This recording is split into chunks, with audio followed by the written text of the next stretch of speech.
Today on the show, we'll update you on several recent dirt late model ride changes, including one we told you was in the works several weeks ago. We'll also talk Ricky Thornton Jr. back in a winged sprint car, along with what we know about several high limit team situations for 2026. Let's go.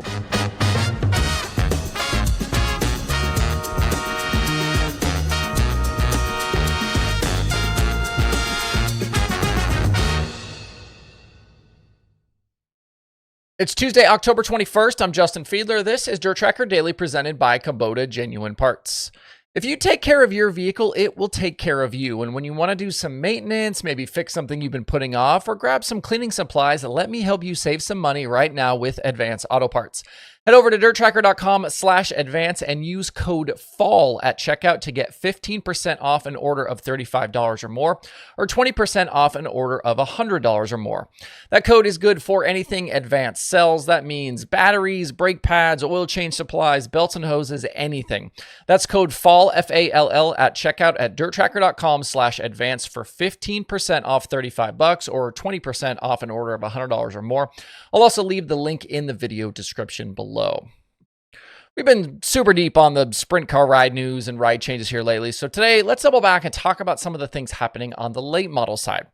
Last month on the September 16th Daily Show, we talked about how things between Dalton Wilson and the JRR Motorsports ride were likely going sideways, and that Wilson was probably on his way out for 2026. The team had missed some races late in the season because of equipment issues. Wilson ran some races with Big Frog, and the rumors were flying all over the place. 2025 was year 4 on tour with the Lucas Oil Late Model Dirt Series for Wilson and the 18D, and after having made moderate progress through the first 3 seasons, 2025 was a bit of a step back. They did win a North-South 100 prelim feature. They ended up 8th in the points again, but some of the other numbers were down. Fewer top 5s and top 10s, and an average starting position and average finishing position were worse versus 2024. I said back in September that Josh Rice's name was one being tossed around as a possible replacement. He actually ended up driving a JRR ride here not more than 2 weeks ago. He raced at Atomic and swept the night in a local show there. Yesterday afternoon, though, everything fell into place with Wilson and JRR announcing the split in separate posts.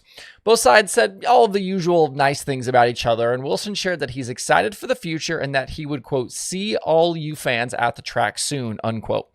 Just a few hours after the split was official, came word that Josh Rice is indeed joining the team to replace Wilson, and that his first race as their new driver will be this weekend at Atomic with the Ironman Series. A 2026 schedule is still being finalized, but you have to assume it will either be another Lucas run or a switch to the Outlaws. And if I remember correctly, I think the team did think about an Outlaw run this year before eventually staying Lucas. When people talk about regional guys who could make that next step up, Rice has usually been at the top of that list. He's made 60 starts across the 2 national series in his career and was a Lucas winner in 2021 and 2022. This season, he's got 10 super late model wins in 39 races, according to MRP. Rice has traditionally been a rocket chassis driver, but the team will start together with JRR's Longhorns. Kevin Kovac reported, though, the team would be open to a swap if Rice struggles. As for what's next for Wilson, I don't have super great information on that. One rumor pointed to a possible deal with Wells to maybe restart the Infinity House Car program. He could keep racing with Big Frog, and one message yesterday said, quote, Wilson has a couple deals going, unquote. I think we'll just kind of have to wait and see where he ends up.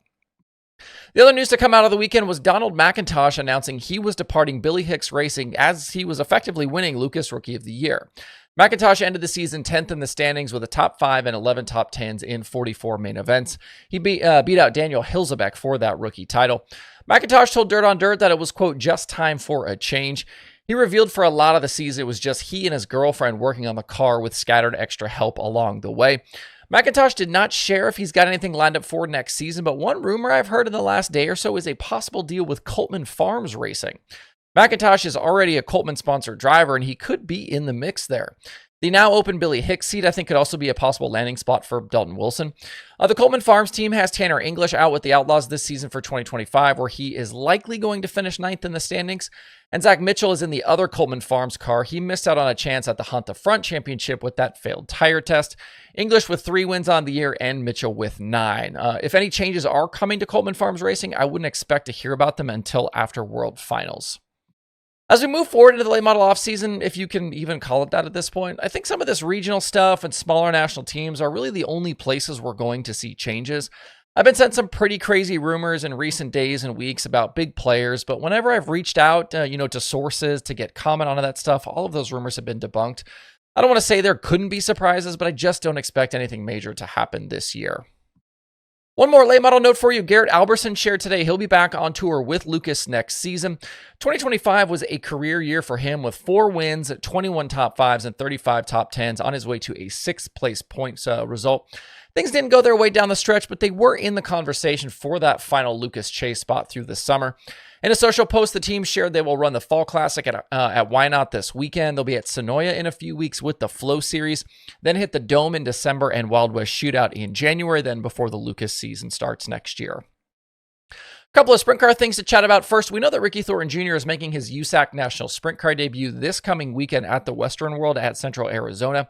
He was spotted testing at the track here not long ago. But his open wheel exploits for 2025 are not going to stop there. RTJ is also expected to race at World Finals in Bernie Stubgen's Indy Race Part 71 again. Last year, Thornton and Bernie raced 5 times together, including at Lernerville with High Limit and at World Finals. RTJ with no wing start so far this year, but the Word of Outlaws shared to social media earlier today they have received his entry for Charlotte. And I'm assuming Thornton will do double duty during World Finals, also driving the Kohler late model, as it's basically a home game for that North Carolina-based team. RTJ's schedule also has the Flow Series at Sonoya on it and the Tulsa Shootout at the end of the year. Another one of the sprint car rides we don't really have any clarity on right now is the CJB deal. They've been a high-limit team the last few seasons, and 2025 saw them on the road with Brenham Crouch. Signing him was a move that they took a lot of flack for in the offseason, and they did take a step back after Spencer Basin departed for the Myers 14. They were 8th in the owner standings in 2024 with Basin and 10th this year with Crouch. Crouch did improve, though, from his first year on tour with High Limit Tier 2, earning his first 3 career top 5s and bettering his average feature finish by more than 2 positions. His was one of the speeches we were kind of paying attention to for that High Limit banquet. It kind of sounded in that speech from Crouch like they would all be back together next year. You kind of had to read between the lines and kind of decipher that one a little bit. But what that actually looks like yet, we don't really know. CJB did earn a high-limit franchise, but there have been rumblings of a possible World of Outlaws flip or maybe a pick-and-choose schedule based around Central PA. That is if they decide not to stay with High Limit. And if a series or schedule change was in the plans, their franchise could be one for sale for any teams looking to make a move. And a connected note here, I've heard that Leighton Crouch has sold some of their equipment. Remember, before Brenham was in that Crouch team, we also saw a number of other drivers race for Crouch, including Buddy Kofoid and Corey Eliason. But some of the Crouch material, some of the Crouch equipment that got sold was a trailer that they'd used for Brenham's team in 2024. It sounds like that trailer may have been sold to CMR Spire as they ramp up to get a new team off the ground for Gio Scelzi. And all signs have been pointing towards Scelzi in that CMR Spire car with Eric Prutzman as crew chief and maybe that team housed here in the Charlotte area. They're supposedly going high limit racing next year with the acquired Myers franchise. That's something we have obviously talked about a few times here on the show. By the way, if you're in the mood for some dirt racing reading material, check out DIRTRACKR.com/theslider. The Slider is our free email newsletter, and from time to time, I send out cool pieces from kind of a rolling group of different contributors. In the last few weeks, I've sent interviews with sprint car drivers Tyler Thompson and Caleb Henry. Those are both available to read at DIRTRACKR.com/theslider if you want to check them out. You can also sign up there to get future issues sent right to your inbox. If you want to contribute to a future Slider issue, shoot me an email or DM. I do pay for submissions.